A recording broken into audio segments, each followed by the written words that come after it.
Assalamualaikum warahmatullahi wabarakatuh. Perkenalkan, nama saya Rizky Wahyu Febrianti dengan NIM 22402120. Di sini saya akan membuat video untuk memenuhi tugas salah satu mata kuliah tafsir ekonomi, yang dimana saya akan menjelaskan atau mengulang kembali materi, yaitu materi ke-7 sampai materi yang ke-12. Langsung saja materi yang ke-7, yaitu tentang akad asuransi, yang dimana terdapat pada surat Al-Hasyr ayat 18 yang berbunyi, A'udzu billahi minasyaitonir rajim. Bismillahirrahmanirrahim. Ya ayyuhalladzina amanu taqullaha wal tanzur nafsum ma qaddamat lighad wattaqullaha innallaha khabirum bima ta'malun. Yang artinya, wahai orang-orang yang beriman, bertakwalah kepada Allah, dan hendaklah setiap orang yang memperhatikan apa yang telah diperbuatnya untuk hari esok atau akhirat, dan bertakwalah kepada Allah. Sungguh Allah Maha teliti terhadap apa yang kamu kerjakan. Ayat ini diturunkan di Madinah setelah peristiwa hijrahnya Nabi dari Mekah ke Madinah, yang menurut para ulama, praktek asuransi tidak dilarang dalam syariat Islam, karena prinsip dalam praktek asuransi dalam Islam itu adalah mengajak kepada kebaikan kepada manusia. Ayat ini membuat bahwa Allah mengingatkan untuk orang-orang yang beriman agar benar-benar bertakwa kepada Allah dan selalu memperhatikan hari esok atau hari akhirat. Kapanpun dan dimanapun mereka berada, mereka harus selalu bertakwa kepada Allah SWT dan dengan sungguh-sungguh untuk melakukan semua perintah yang diperintahkan sama Allah dan menjauhi semua larangannya. Dan hendaklah setiap manusia itu untuk memberhentikan atau berhenti untuk berbuat yang jelek untuk hari esok atau hari kemudian. Kemudian, asuransi itu memiliki dua hukum. Yang pertama, hukumnya itu haram. Kenapa kok haram? Sebab akad asuransi sama halnya dengan judi. Asuransi mengandung ketidakjelasan dan ketidakpastian. Jalannya akad asuransi itu mengandung unsur riba. Orang yang melakukan asuransi sama halnya dengan orang yang memelihara Allah, yang dimana terdapat pada surat Al-Mulk dan terdapat di surat Hud ayat 11 dan surat Al-An'am ayat 24 dan ayat 13. Bisnis asuransi merupakan bisnis yang menangkap prinsip mencari keuntungan atau profit oriented. Yang kedua, dibolehkan sebab ada sifat tolong-menolong atau ta'awun dan bebas dari sifat gaji atau yang dibenci Allah. Itu terdapat dalam surat Al-Maidah ayat 2. Kemudian asuransi merupakan konsep tolong-menolong yang terdapat dalam Islam, yang dimana itu merupakan salah satu konsep dari asuransi yang tertera dalam surat Al-Maidah ayat kedua. Kemudian materi selanjutnya yaitu tafsir ayat perwakilan atau wakalah. Terdapat pada surat Al-Kahfi ayat 19 yang memiliki arti yaitu, dan demikianlah kami bangunkan mereka agar mereka saling bertanya di antara mereka sendiri. Berkatalah salah seorang di antara mereka, sudah berapa lamakah kamu berada di sini? Mereka menjawab, kita berada di sini sehari atau setengah hari. Kata yang lain, lagi Tuhan kamu lebih mengetahui beberapa lamanya. Kamu berada di sini, maka suruhlah salah seorang di antara kamu untuk pergi ke kota dengan membawa uang, koinmu itu, barangmu ini, dan hendaklah dia lihat. Mereka membeli makanan yang lebih baik, maka hendaklah ia membawa makanan itu untukmu, dan hendaklah membawanya dengan lemah lembut. Dan janganlah sekali-sekali menceritakan halmu kepada seorang manapun. Ayat di atas tadi mengatakan atau menegaskan bahwa Allah telah mengisyaratkan wakalah, rasa kemanusiaan. Manusia itu akan membutuhkan, seperti yang diketahui bahwa tidak semua manusia itu mempunyai kemampuan yang melebihi batas untuk menekuni atau melakukan semua urusannya itu dengan sendiri. Kemudian sehingga manusia akan membutuhkan pendelegasian mandat kepada orang lain. Jadi manusia itu akan membutuhkan orang lain. Landasan hukum wakalah juga dibahas dalam surat Yusuf ayat 4 dan ayat 55 yang artinya, berkatalah Yusuf, jadikanlah aku bendaharawan negara Mesir. Sesungguhnya aku adalah orang yang pandai menjaga, lagi berpengetahuan. Pada ayat ini mengisahkan Nabi Yusuf yang menyiapkan untuk menjadi wakil. Ia mau mengemban amanah dan menjaga untuk urusan ekonomi di negara Mesir tersebut. Para ulama juga sepakat dengan ijma yang menyatakan bahwa makanan diperbolehkan berapa dari mereka. Bahkan ada yang cenderung mengulas atau mensunahkan wakalah seperti itu.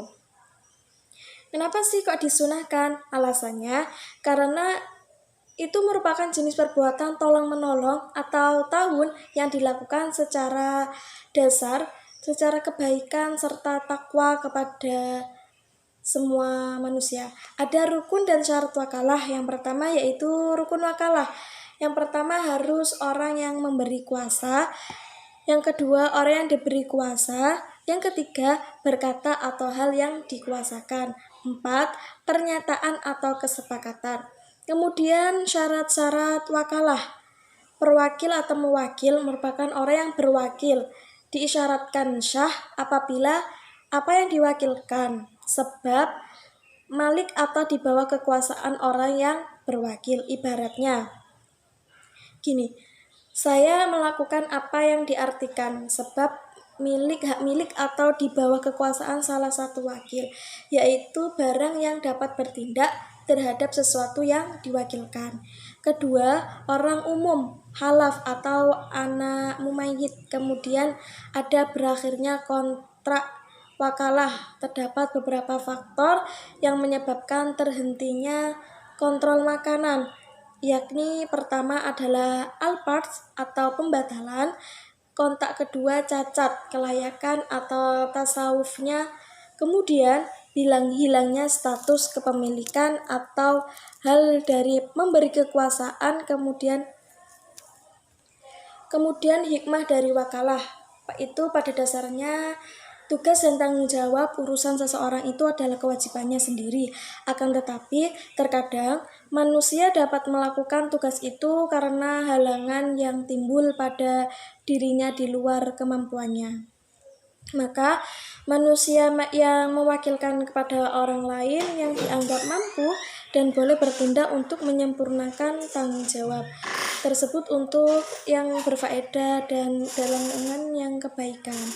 Materi selanjutnya yaitu tafsir ayat permodalan yang terdapat pada surat Ali Imran ayat 14 yang memiliki arti dijadikan indah pada pandangan manusia, kecintaan kepada apa-apa yang diinginkan, yaitu wanita-wanita, anak-anak, yatim yang banyak dari jenis emas, perak, kuda, pilihan binatang-binatang, ternak dan sawah, ladang.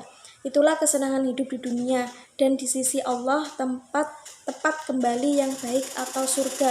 Kemudian ada jenis dan sumber modal. Pada dasarnya modal kerja itu terdiri dari dua, yaitu yang pertama bagian yang tetap atau bagian yang permanen, yaitu jumlah minimum yang harus tersedia agar perusahaan dapat berjalan dengan lancar tanpa adanya kesulitan dalam mengelola keuangan. Dan kedua, jumlah modal kerja yang variabel, yang jumlahnya tergantung pada aktivitas musiman dan kebutuhan di luar aktivitas.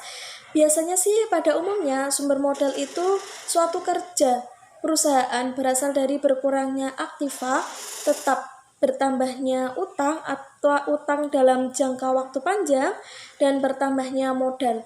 Adanya keuntungan dari operasi perusahaan, kemudian ada pengumpulan modal, dan modal itu merupakan hasil kerja apabila pendapatan melebihi pengeluaran.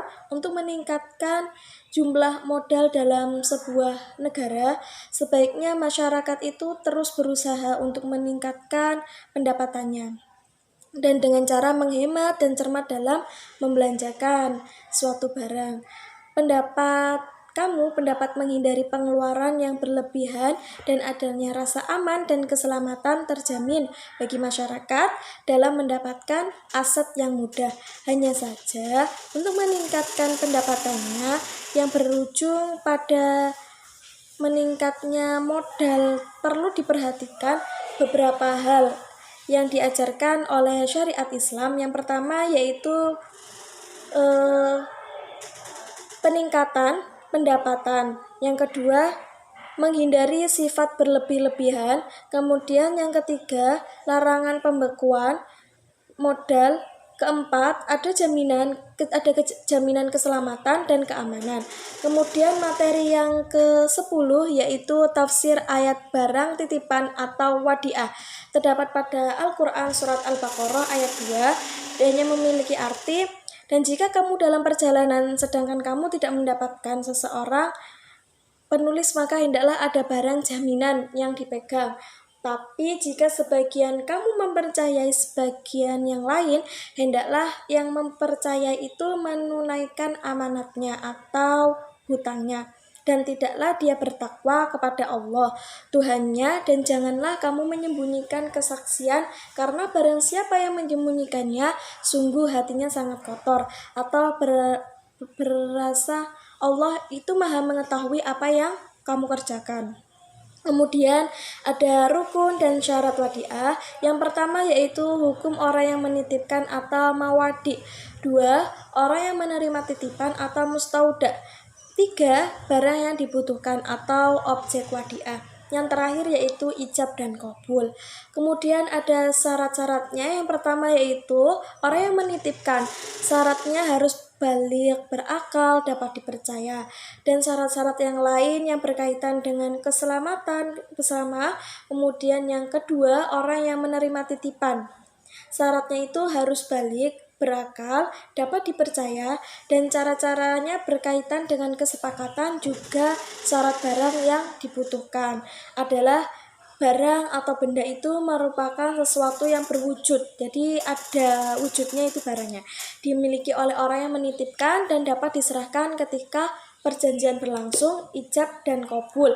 Dan qabul harus dimengerti oleh kedua belah pihak bahwa wadiah itu merupakan ucapan dari penitip dan qabul adalah ucapan dari yang dititipkan. Nabi kita kemudian ada macam-macam wadiah. Yang pertama yaitu wadiah yad amanah, yaitu suatu akad penitipan di mana pihak penerima titipan tidak diperkenankan atau tidak diperbolehkan menggunakan barang titipan tersebut. Kemudian ada wadiah yad dhamamah, yaitu suatu akad penitipan barang yang dimana pihak penerima titipan dengan atau tanpa izin si pemilik barang tersebut dapat memanfaatkan barang titipan tersebut. Kemudian bisa menerima barang titipan sama sepertinya halnya kegiatan malam yang terdapat yang selanjutnya itu implikasi hukum terhadap kegiatan yang dilakukan. Para ulama sepakat bahwa hukum pokok dari menerima barang titipan yaitu saling menghubungi, sehingga jika menerima barang tersebut dapat menjaganya dengan amanah dan akan mendapatkan pahala. Materi selanjutnya yaitu tafsir ayat tentang rahim atau gadai. Terdapat pada surat Al-Baqarah ayat 283 yang memiliki arti yaitu jika kamu dalam perjalanan atau dalam bermuamalah tidak secara tunai, sedang kamu tidak memperoleh seseorang untuk menulis, maka hendaklah ada barang tanggungan yang dipegang atau oleh yang menggadai. Akan tetapi jika sebagian kamu mempunyai sebagian yang lain, bahkan hendaklah yang dipercaya itu menunaikan amanahnya atau hutangnya, dan hendaklah ia bertakwa kepada Allah Tuhan. Dan janganlah kamu para saksi menyembunyikan persaksian, dan barang siapa yang menyembunyikan maka sesungguhnya ia adalah orang yang berdosa hatinya, dan Allah maha mengetahui apa yang kamu kerjakan. Barang-barang tanggungan atau board itu diadakan bila satu sama lain tidak dipercayai atau mempercayai. Kemudian ada rukun dan syarat. Rukun rahim yaitu yang pemberi pinjaman, 2 murtadin penerima pinjaman, ketiga marmut harta yang tidak ada keikatan, yang keempat yaitu zigot, yang kelima yaitu hijau. Selain itu hukum di atas dapat berjaya. Syarat-syarat yang harus dipenuhi yaitu murtain, kedua orang tersebut atau akhir harus balik berakal sehat dan tidak gila. Kemudian syarat marbun, dapat dilihat atau diketahui ukuran sesuai jenisnya, barang dapat diperjualbelikan, bermanfaat dan jelas untuk para pemilik barang tersebut yang digadaikan. Yang digadaikan itu harus tahan lama seperti perhiasan, alat elektronik, kendaraan, dan lain sebagainya. Kemudian ada macam-macam rahm, yaitu yang pertama ada rahm iqrari, merupakan jenis tari di mana barang garing hanya berpindah kepada kepemilikannya, akan tetapi barang tersebut tetap digunakan oleh si pemberi harta. Kemudian ada rahm hiasi, yaitu jenis ini memiliki konsep yang mirip dengan gadai, karena barang yang menjadi jaminan akan juga menjadi milik pemberi hutang atau harta, sehingga meminjam uang tersebut dapat mengembalikannya. Kemudian mekanisme operasional badan syariah sangat penting untuk memperhatikan, karena jangan sampai tidak efektif dan tidak efisien. Mekanisme ini harus tidak menyulitkan bagi calon-calon nasabah yang akan meminjam uang ke penggadaian atau alat yang disarankan itu, termasuk dasar dan produk yang dijual yang berlandasan syariah dan tidak mengandung unsur riba. Materi selanjutnya yaitu tafsir ayat meminjam atau al-arya. Terdapat pada surat An-Nisa ayat 4 yang artinya, sungguh Allah menyuruhmu menyampaikan amanat kepada orang yang berhak menerimanya, dan apabila kamu menetapkan hukum di antara manusia, hendaklah kamu mendapatkan dengan adil. Sungguh Allah sebaik-baik yang memberikan. Allah yang memberikan pengajaran kepadamu. Kemudian dari beberapa ayat yang dijelaskan dalam area ini, ada hukum dari pemberian pinjaman adalah sunnah dan bernilai pahala, selama hal itu bertujuan untuk menolong satu sama lain. Kemudian namun bisa saja menjadi wajib jika dalam keadaan darurat dan kepada orang yang memang benar-benar membutuhkan, seperti meminjam pisau untuk menyembelih binatang yang sangat hati-hati. Namun memberikan pinjaman juga bisa menjadi haram jika barang yang dipinjamkan tersebut diketahui akan dipergunakan untuk hal-hal yang tidak baik atau menceritakan kepada orang lain. Kemudian ada rukun dan syarat pinjam-meminjam. Yang pertama yaitu peminjam, merupakan bentuk transaksi pinjaman atau meminjam atau ungkapan pemberian. Pinjaman kedua, orang yang meminjamkan ketika pinjam. Keempat, barang yang dipinjamkan yang diterima dengan ungkapan. Kemudian pinjaman baik secara lisan maupun secara tertulis. Kemudian ada syarat pinjaman atau al-arya, yaitu bagi orang yang meminjamkan, pertama, ahli atau berhak berbuat kebaikan, kehendaknya kayak anak kecil dan orang yang dipaksa tidak bisa meminjamkan tempat barang yang dipinjamkan yang dimiliki oleh orang yang menjangkau. Kemudian bagi peminjam, hendaknya seseorang itu yang ahli atau yang berhak menerima barang tersebut tidak seperti anak kecil atau orang gila tidak bisa meminjam sesuatu karena naiknya tidak ahli, orangnya itu tidak ahli atau tidak pernah menerima kebaikan. Kemudian ada barang yang dipinjamkan. Yang pertama, barang tersebut benar-benar ada manfaatnya. Yang kedua, sewaktu diambil manfaatnya jadi barang itu tuh tidak rusak. Oleh karena itu makanan dengan sifat makanan itu tidak dimakan dan tidak bisa dipinjamkan. Kemudian ada macam-macam al-arya, yaitu al-arya mutlak untuk pinjam barang yang dalam akad transaksi tidak dijelaskan persyaratannya apapun, seperti apakah sih pemanfaatannya hanya untuk peminjaman saja atau dibolehkan oleh orang lain. Kemudian ada al-arya muqayyad, yaitu meminjamkan sesuatu barangnya dibatasi dari segi waktu dan manfaatnya. Dari penjelasan di atas, maka antara al-arya mutlak itu memiliki perbedaan tersendiri. Tersebut terletak pada adanya persyaratan atau tidak, dan syarat-syarat mutlak memberi pinjaman tidak menjelaskan persyaratan ataupun yang terkait tentang barang yang dipinjam. Sementara dalam arya muqayyad memberi pinjaman memberikan persyaratan terkait tentang pembatasan penggunaan waktu peminjaman dan ukuran maupun jenis barang yang dipinjam. Cukup sekian yang dapat saya sampaikan. Kurang lebihnya saya mohon maaf. Wassalamualaikum warahmatullahi wabarakatuh.